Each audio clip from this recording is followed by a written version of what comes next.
मैं ये कहता हूं कि भारतीय संस्कृति का भविष्य यदि सुनहरा होगा तो वो गुरुकुल में पढ़ने वाली बेटियों और बेटों के द्वारा ही होगा और कोई नहीं कर सकता है।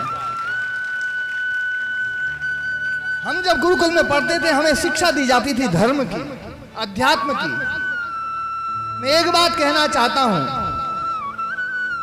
दुनिया की कितनी भी समस्याएं हैं, उन समस्याओं का यदि कोई समाधान है तो वो गुरुकुलीय जीवन है।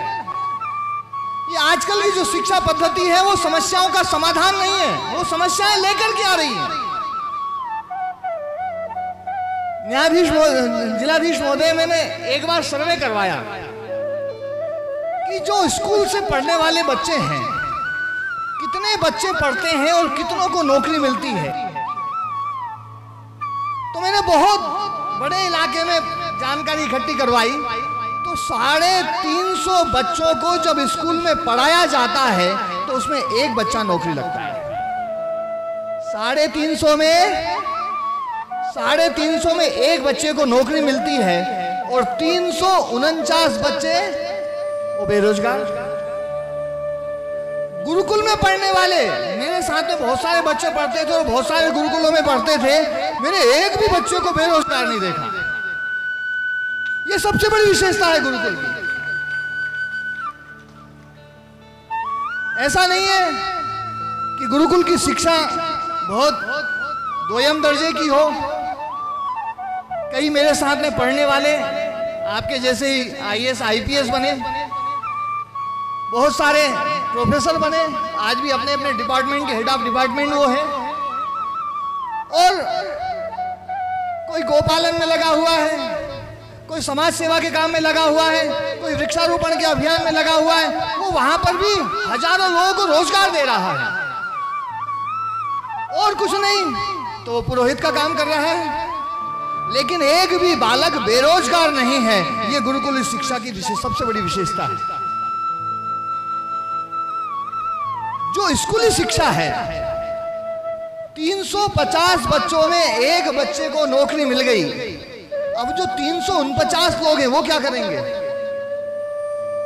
वो चोरी करेंगे, डाका डालेंगे, लूटपाट करेंगे, दूसरे की संपत्ति को हड़पेंगे।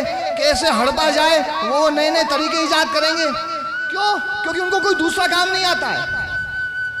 कितने बड़े आश्चर्य की बात है, आज की हमारी जो शिक्षा पद्धति है, उस शिक्षा पद्धति में बालक को 25 साल, 26 साल, 30 साल पढ़ाया जाता है और 30 साल तक पढ़ाने के बाद में वो अपने जीवन का सबसे क्रीम टाइम, देखो सबसे क्रीम टाइम होता है 30 साल, वो क्रीम टाइम लगा करके और 30 साल बाद वो एजुकेशन सिस्टम कहता है, बोले भैया तुम जो है फेल हो, अब तुम किसी काम के लिए नहीं। 30 साल तक माता पिता सोचते हैं कोई काम है, घर में गाय पालना है, बोले भैया हम कर लेंगे, तू बेटा तू तो पढ़। खेती का काम करना है, माता पिता कहते हैं बोले हम कर लेंगे, तू तो पढ़ाई कर। होता कि नहीं होता सबके साथ? आप सब अपने बच्चों को घर में कोई भी काम नहीं करने देते हैं, कोई काम नहीं, बोले बस तू तो पढ़ाई कर, तू तो पढ़ाई कर, तू तो पढ़ाई कर। और वो पढ़ाई करते करते करते 30 साल हो जाते हैं, उसके बाद में वो केवल पढ़ाई का रह जाता है, बाकी और किसी काम का नहीं रहता। उसको कोई नल फिटिंग करना हो, बोले जी नल फिटिंग नहीं आती है। उसको कोई मकान बनाना हो, मकान बनाना नहीं आता। उसको कहो भैया तू गाय की सेवा कर ले, गाय सेवा नहीं करने आती। उसको कोई खेती कर ले, खेती करना नहीं आता। यहां तक कि आज का बच्चा तो ऐसा हो गया है, घर में झाड़ू लगाना नहीं आता उसको। ये स्थिति हो गई है। मतलब हमारे देश में ये जो एजुकेशन सिस्टम है, उसके दूसरे जो और दूसरे पहलू हैं, उसमें तो चर्चा बात की बात है, लेकिन सबसे बड़ी बात है, यदि आज की शिक्षा को ये माना जाता है कि आज की शिक्षा पेट भरने के लिए है, तो आज की शिक्षा से व्यक्ति पेट भी नहीं भर सकता है। संस्कार की बात तो बहुत दूर की बात है। मैं कहना चाहता हूं आप सबसे, 40 साल पहले हमारे देश में जो व्यवस्था थी और आज जो व्यवस्थाएं हैं, मैं 3 चीजों पर आपका ध्यान आकर्षित करना चाहूंगा। 3 चीजों पर। 40 साल पहले जितने स्कूल थे, आज उससे कितने गुना ज्यादा स्कूल हो गए? जी कलेक्टर साहब, 40 साल पहले जितने स्कूल थे आज उससे स्कूल जो है सैकड़ों गुना बढ़ गए, सैकड़ों गुना स्कूल बढ़ गए। शिक्षा के संस्थान हमने खड़े कर दिए। और शिक्षा का उद्देश्य क्या है? शिक्षा का उद्देश्य क्या होना चाहिए? अरे बोलो तो सही। चरित्र निर्माण शिक्षा का उद्देश्य होना चाहिए, संस्कार। मैं आप सबसे पूछना चाहता हूं 40 साल पहले संस्कार ज्यादा थे या आज ज्यादा हैं? पहले ज्यादा थे। क्यों जी कलेक्टर साहब? मतलब सैकड़ों गुना स्कूल हमने खड़े कर दिए कि संस्कार बढ़ेंगे, और संस्कार घट गए तो हम गलत दिशा में जा रहे हैं। हमें सोचना पड़ेगा। इसी प्रकार से हमारे देश में एक सिस्टम चल रहा है मेडिकल का। मेडिकल सिस्टम जो आज हमारे देश में चल रहा है, आज से 40 साल पहले जितने डॉक्टर और जितने हॉस्पिटल थे, आज उससे सैकड़ों गुना हॉस्पिटल और डॉक्टर हमारे देश में हो चुके हैं। लेकिन ईमानदारी से बताओ 40 साल पहले लोग ज्यादा स्वस्थ थे या आज ज्यादा स्वस्थ हैं? पहले ज्यादा स्वस्थ थे। इसका मतलब हमारा जो स्वास्थ्य वाला सिस्टम है वो भी खराब हो गया है, वो भी खराब होता जा रहा है। और एक तीसरी बात जो सबसे महत्वपूर्ण है, आज लोग ये समझते हैं कि सुख मिलेगा तो पैसे से मिलेगा, सुख मिलेगा तो संसाधनों से मिलेगा। लोग सुख की परिभाषा पैसे से जोड़ के करते हैं। मैं आपसे पूछना चाहता हूं 40 साल पहले लोगों के पास में जितना पैसा था आज कितना गुना बढ़ गया है? सैकड़ों गुना बढ़ गया है। सैकड़ों गुना पैसा बढ़ गया है, संसाधन बढ़ गए हैं। और ईमानदारी से बताओ 40 साल पहले लोग ज्यादा सुखी थे या आज ज्यादा सुखी हैं? पहले सुखी थे। मतलब हमने जो है ये तीन चीजें तो बहुत, वैसे तो और बहुत सारी चीजें हैं जिस पर मैं चर्चा कर सकता हूं। हम सबको भी इस विषय पर विचार करना पड़ेगा कि हम किस दिशा में जा रहे हैं और हमें किस दिशा में जाना चाहिए। और मैं एक बात कहता हूं, क्योंकि मैं इस गुरुकुल की भट्टी से बना हुआ, इस भट्टी से मेरा निर्माण हुआ है, और इसलिए मैं गुरुकुल शिक्षा पद्धति के बारे में बोल सकता हूं।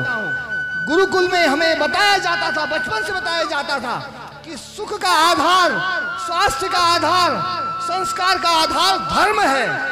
यदि तुम धर्म पर चलते रहोगे तो तुम भी सुखी रहोगे और पूरा समाज सुखी रहेगा। अच्छा, एक बात समझने की है, बहुत लोग बात चर्चा करते हैं कि भैया धर्म करो, धर्म करो, धर्म करो। आजकल धर्म को समझते कोई नहीं। पूज्य स्वामी सच्चिदानंद जी महाराज जी ने सुबह यज्ञ के बारे में, धर्म के बारे में बहुत विस्तार से बातें बताई, और उसी बात को मैं थोड़ा सा और आगे बढ़ा रहा हूं। आज जब भी धर्म की बात आती है तो हमने इस धार्मिक ताने बाने को ऐसा बना दिया है कि आज धर्म करना ऐसा लगता है जैसे असहज हो गया है। मैं एक छोटी सी बात कहना चाह रहा हूं। आज हमारे समाज में धर्म को जटिल बना दिया गया है। जो चीज हमारे समाज में पहले सबसे सरल और सबसे सहज थी, उस धर्म को हमने बहुत जटिल बना दिया और पाप को सहज बना दिया। मैं बहुत गंभीर बात कह रहा हूं, इस पर थोड़ा सा ध्यान देना। यदि आप ध्यान से सोचेंगे तो वास्तव में लगेगा कि हमने पिछली कुछ शताब्दियों से अपनी संस्कृति को किस दिशा में मोड़ दिया है। हमारी प्राचीन संस्कृति में धर्म सबसे सरल था। आपको यज्ञ करना है, कोई बहुत बड़ा कठिन काम नहीं था यज्ञ करना।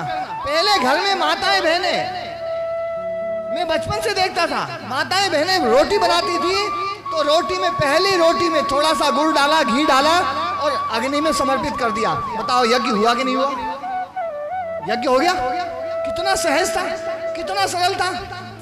आपको और कुछ नहीं तो मिट्टी का दिया लिया, उसमें घी डाला, बत्ती लगाई और अग्नि प्रज्वलित कर दी, आपका यज्ञ शुरू हो गया।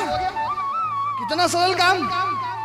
आज कहीं यज्ञ कराना हो पंडित जी इतनी लंबी तो पर्ची देंगे, ये सामान चाहिए, ये सामान चाहिए, ये सामान चाहिए, ऐसा करना है, वैसा करना है, वैसा करना है, वैसा करना है। आदमी ये सोचता बोले भैया एक बार कर लो, फिर उसके बाद में होता है या नहीं होता। हमने धर्म को जटिल बना दिया, हमने धार्मिक पुस्तकों को जटिल बना दिया। मैं अभी पीछे 2-3 दिन पहले एक जगह पर गया महोदय जी, तो वहां पर क्या हुआ, मैंने उस घर में पूछा मन की तुम्हारे घर में गीता है कि नहीं है? बोले जी है। मन की उस गीता को आप लोगों ने अंतिम बार कब छुआ था? बोले जी जब लेकर के आए थे तब छुआ था। मैंने बच्चों से पूछा मन की तुमने क्यों नहीं छुआ? बोले जी पिताजी कहते हैं इसको नहा धो करके बहुत श्रद्धा पूर्वक भक्ति भाव से तभी हाथ लगाना, नहीं तो लगाना ही नहीं। कितने बड़े गजब की बात है कि यदि कोई अधर्म की पुस्तक हो तो बच्चे को यह बताया जाता है इसको तू कभी भी छू सकता है, और धर्म की पुस्तक है तो उसमें जो है आपने नए नए अड़ंगे लगा दिए। आपको नहा धो के करना है, आपको सुबह ही करना है या शाम को करना है, दिन में बीच में हाथ नहीं लगाना है, ऐसे नहीं लगाना है, वैसे नहीं लगाना है। बच्चा सोचता भैया ऐसे धर्म से तो अपन दूर ही रहे। होता है या नहीं होता ऐसा? हमने धर्म को बांध दिया है। पूजा करनी है, आजकल क्या परंपरा बन गई, अरे भैया सुबह सुबह करेंगे पूजा, तो भगवान की पूजा करनी है सुबह कर लो, सुबह छूट गई बोले भैया अगले दिन देखेंगे। कभी सोचा आपने कि गाली देनी है तो सुबह सुबह दे लेंगे? गाली के लिए कोई सीमा है? कोई समय की सीमा है? 24 घंटे में कभी भी गाली दी जा सकती है, लेकिन पूजा के लिए समय निश्चित कर रखा है आपने। क्यों? क्योंकि पूजा को बांध दिया है, धर्म को बांध दिया है। आपको कोई अच्छा काम करना है, बोले भैया नहा धो ले, बेटे को कहते नहा दो। कभी आपने सोचा कि ये चलो गाली देनी है नहा धो के देंगे, ऐसे नहीं देंगे। और आजकल तो धर्म को हमने समय में नहीं स्थान में बांधा है। धर्म करना है भैया वहां जाना पड़ेगा। आप लोग तो बहुत सौभाग्यशाली हो, मथुरा के पास में हो।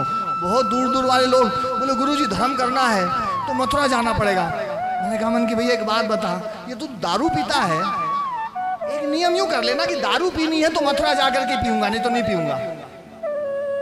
अच्छा ईमानदारी से सोचिए, यदि भारत भर के लोग ये सोच लें कि दारू पीनी है तो मथुरा में या वृंदावन में या हरिद्वार में जाके पिएंगे, नहीं तो नहीं पिएंगे, बताओ पूरे भारत में दारू बंद हो जाएगी कि नहीं हो जाएगी? हो जाएगी या नहीं हो जाएगी? दारू को खुला कर दिया है और धर्म को बांध दिया है, इसलिए धर्म बंद हो गया। हमने धर्म को जकड़ दिया है। बच्चे को धर्म की बात करने वाले भैया मामला गड़बड़ है क्या, पता नहीं क्या। गाली देनी है 24 घंटे दे सकते हो, झूठ बोलना है 24 घंटे झूठ बोल सकते हो, कोई भी पाप करना है 24 घंटे कर सकते हो, ठगना है 24 घंटे ठग सकते हो किसी को, लेकिन धर्म के काम में अरे बोले भैया ये जगह नहीं है, चलो वहां देखेंगे। हमने धर्म को जटिल बनाया है। गुरुकुल में हमें सिखाया जाता था कि धर्म तो इतना सहज है, इतना सहज है, इतना सहज है जितना सहज सांस लेना है। सांस लेना जितना सहज और जितना सरल है उतना ही सरल है धर्म। और यदि उतना सरल नहीं है तो उस धर्म की आवश्यकता भी नहीं है।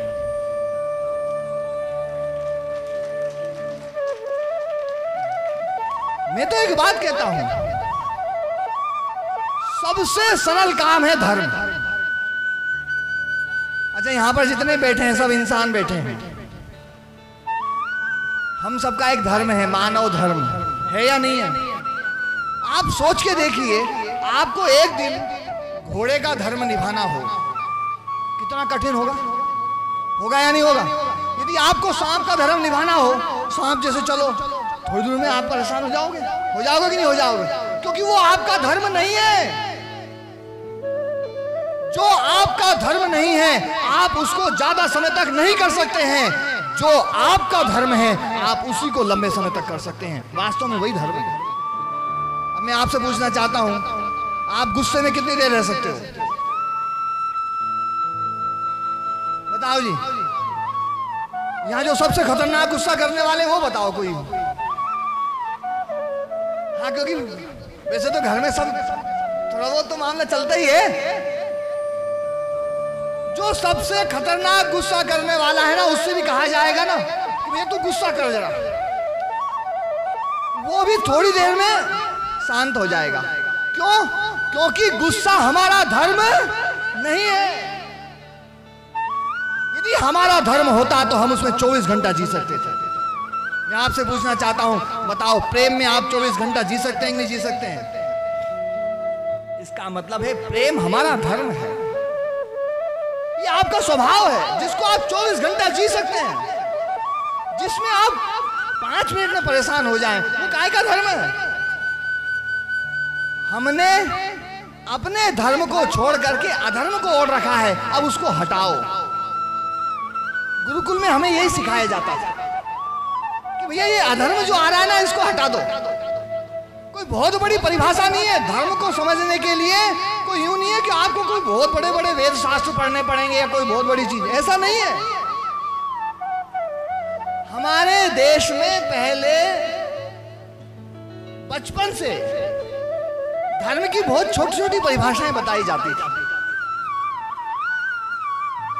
जिस चीज को तुम जी सको वो धर्म। आजकल बहुत सारे लोग ये कहते हैं, मैं कई बार जाता हूं, मुझे नहीं पता है ना जो है कलेक्टर साहब आप किस परंपरा से हैं, लेकिन आजकल हमारे देश में एक बहुत बड़ी परंपरा चल रही है कि फलानी जगह जाओ, बढ़िया शुभ मुहूर्त में जाकर के और तीर्थों में स्नान कर लो, 2 डुबकी लगाओ, आपके सारे पाप कर्म धुल जाएंगे। मैं कई जगह जाता हूँ, बोले गुरुजी फलाने दिन तो अपने को नहाने के लिए चलना ही चाहिए। मन की उससे क्या होगा? बोले गुरुजी सारे पाप धुल जाएंगे। मन की अच्छा। मन की अच्छा, एक बात बताओ, तुम्हारे पड़ोसी से जो लड़ाई चल रही है वो कैसा आदमी पड़ोसी? बोले जी वो तो बहुत पापी है। मन की वो नहा ले तो उसका पाप धुलेगा कि नहीं धुलेगा? बोले जी उसका तो नहीं धुलेगा। मन की गंगा जी ने ठेका ले रखा, तेरा ही पाप धोएगी।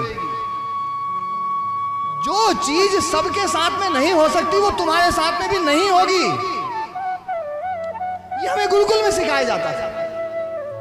व्यवस्था होगी तो एक ही होगी, तुम्हारे साथ अलग व्यवस्था और दूसरे के साथ में अलग व्यवस्था, ये संभव नहीं है। हम ये चाहते हैं हमारे बच्चे प्रेम से रहें। सब चाहते हैं कि नहीं चाहते हैं? अच्छा एक बात बताओ, चाहते हो या नहीं चाहते हो हमारे बच्चे सब प्रेम से रहें? सब चाहते हो? सब चाहते हो? कौन कौन चाहते हो? हाथ उठाइए जरा। जो ये चाहते हैं कि हमारे बच्चे प्रेम से रहें, एक बार हाथ उठाओ जरा। अच्छा एक आध दो नहीं चाहते बस, हाँ बाकी तो सब चाहते हैं। ठीक है। अच्छा एक बात मैं पूछना चाहता हूं, यदि आप सब ये ईमानदारी से चाहते हैं कि आपके बच्चे प्रेम से रहें, तो इसका मतलब ये तो बिल्कुल पक्का है कि प्रेम से रहना ये अच्छी चीज है। मानते हो आप लोग? क्या आप लोग रहते हो? सबसे बड़ा प्रश्न तो यही खड़ा होगा कि क्या आप लोग रहते हो? यदि आप प्रेम से रहते हैं तो आपके बच्चे भी प्रेम से रहेंगे, और यदि आप अपने बच्चों को प्रेम से रखना चाहते हो तो पहली कसौटी है आप लोग प्रेम से रहना शुरू करें। धर्म यही है। धर्म कोई बहुत जटिल नहीं है। जो तुम बच्चों से चाहते हो वो तुम खुद करके दिखाओ ना। तुम चाहते हो बच्चे सुबह जल्दी उठें? सब चाहते हैं? चाहते हैं बच्चे सुबह जल्दी उठें? तो आज से क्या शुरुआत करनी है? अपन भी जल्दी उठे। अच्छा तुम चाहते हो बच्चे गाली ना दें? चाहते हो? बहुत सारे के मुंह से यहां से गाली निकलती होगी, बिल्कुल पक्की बात है। यहाँ जितने भी लोग बैठे हैं उनमें आधे से ज्यादा लोग होंगे जिनके मुंह से कई बार गाली निकलती होगी। जो हो लिया सो हो लिया, कोई बात नहीं। आगे से एक संकल्प तो आज लेकर के जाओ कि भैया बच्चों को अपन ये चाहते हैं कि बच्चों के मुंह से गाली ना निकले, तो एक बार भी किसी भी प्रमाद से भी मेरे मुंह से गाली नहीं निकलनी चाहिए। ये धर्म है। आप चाहते हो बच्चा झूठ ना बोले? धर्म क्या है? क्या धर्म है? आप झूठ ना बोले। आप चाहते हो बच्चा आलस्य ना करे, तो धर्म क्या है? आप आलस्य ना करे। आप चाहते हो आपका बच्चा व्यवस्थित रहे, तो धर्म क्या है? आप व्यवस्थित रहे। धर्म बहुत सहज है, बहुत सरल है। इसको कोई मतलब समझना कोई कठिन काम नहीं है। लेकिन बस दिक्कत यह है कि हम साधक नहीं बनना चाहते हैं, हम सुधारक बनना चाहते हैं। हमारे गुरुजी के पास में कई बार जो है कुछ लोग आते थे, बोले जी हम तो समाज सुधारक हैं। तो हमारे गुरुजी कई बार विनोद में पूछ लेते थे कि तुम समाज सुधारक हो? बोले बहुब्री वाले या तत्पुरुष वाले? बच्चियां जो पढ़ती होंगी व्याकरण जो है उनको पता होगा, समाज जो है समस्त पद है, ये समाज सेवक। तो उसमें तत्पुरुष समास भी और बहुब्री समास दोनों समास कर सकते हैं। तत्पुरुष समास में तो अर्थ निकलेगा कि समाज का सेवक, और बहुब्री में निकलेगा समाज है सेवक जिसका। अक्सर जितने भी समाज सेवक हैं वो सब बहुब्री वाले हैं। हमारे गुरुकुल में यह सिखाया जाता था तुम तत्पुरुष समाज सेवक बनना। और ध्यान रखना, हमारे गुरुजी इस बात को कहते थे, सेवक और सुधारक वही बन सकता है जो साधक होता है। जो पहले स्वयं सुधरेगा वही दूसरे को कुछ सुधार सकता है। इसलिए हम अपना निर्माण करें, स्वयं का निर्माण करें। स्वयं का निर्माण सबसे आवश्यक है। यदि आप अपने देश को गौरवशाली देखना चाहते हैं, आप अपने देश को, अपनी भारतीय संस्कृति को फिर से पूरी दुनिया में वापस पहुंचाना चाहते हैं, तो एक काम आपको आज से एक संकल्प लेना पड़ेगा कि भारतीय संस्कृति को मैं स्वयं जीऊंगा। पहले स्वयं जीऊंगा, उसके बाद दूसरों को उसमें संस्कारित करूंगा। पहले मैं तो जीऊं। जिस संस्कृति में मैं नहीं जी सकता वो संस्कृति तुम आगे बढ़ा ही नहीं सकते, नहीं बढ़ेगी। और इस संस्कृति को बढ़ाने का ये बहुत बड़ा पवित्र पुनीत कार्य यहाँ पर हमारे आदरणीय शास्त्री जी और बेटी प्रियंका और उनके माध्यम से सब बेटियां जो यहाँ पर पढ़ रही हैं। वैसे तो गुरुकुल में मैं आता हूँ, बहुत अच्छा लगता है। पूरा जो है बड़ा दिव्य वातावरण, सबके चेहरे पर हंसी खुशी। बाहर जाओ तो देखो तो कोई टेंशन में, कोई किद में, पता नहीं क्या क्या मामला जो ना। और गुरुकुल में आओ तो सब बच्चे एकदम बहुत मस्त एकदम। और बेटियां, इस गुरुकुल की बेटियां तो बहुत ही विशेष जो है ना, खूब प्रसन्न रहती है। एक बार सभी बेटियों के लिए बहुत बहुत आशीर्वाद, सबके लिए बहुत शुभकामनाएं। और इस पावन पुनीत कार्य में जैसा कि पहले सुबह जो है पूज्य स्वामी जी महाराज बतला रहे थे कि यज्ञ चल रहा है, और इस यज्ञ में एक बहुत बड़ी आहुति जिस परिवार ने दी है, हमारे श्री अरुण मित्तल जी, हमारे राजेश गोयल जी और उनका पूरा परिवार इस पूरे गुरुकुल के अनुष्ठान के साथ में जुड़ा हुआ है। एक बहुत बड़े यज्ञ के वो यजमान बने हुए हैं। और भगवान देखो निमित्त बना देता है। वास्तव में वो क्षण तो मुझे आज भी याद है। बहुत सारे लोगों ने सूचनाएं दी, बोले कि ना जी वो चल गए, वो चले गए, वो चले गए। अपने परिवारों में भी बहुत सारे लोग जाते हैं। मैं ज़्यादा इतना विचलित नहीं होता हूँ, लेकिन पता नहीं क्यों इस परिवार से बहुत पहले नहीं जुड़ा था, लेकिन जितने समय का भी जुड़ा हुआ था कि इतना आत्मीय जुड़ाव था कि जैसे सूचना मिली, मतलब अंदर से मैं हिल भी गया। लेकिन मेरे मन में एक बात आई, मैं उस समय इस बात को मैंने इनसे भी शेयर किया कि आज तो ज्ञान की परीक्षा है। वास्तव में यदि आप दुखी हो रहे हैं और इस ज्ञान ने आपके दुख को कम नहीं किया, तो ये ज्ञान किसी काम का नहीं है। ठीक है, उनकी स्मृतियां वो तो बनी ही रहेंगी, लेकिन मैं एक बात जरूर कहना चाहता हूं।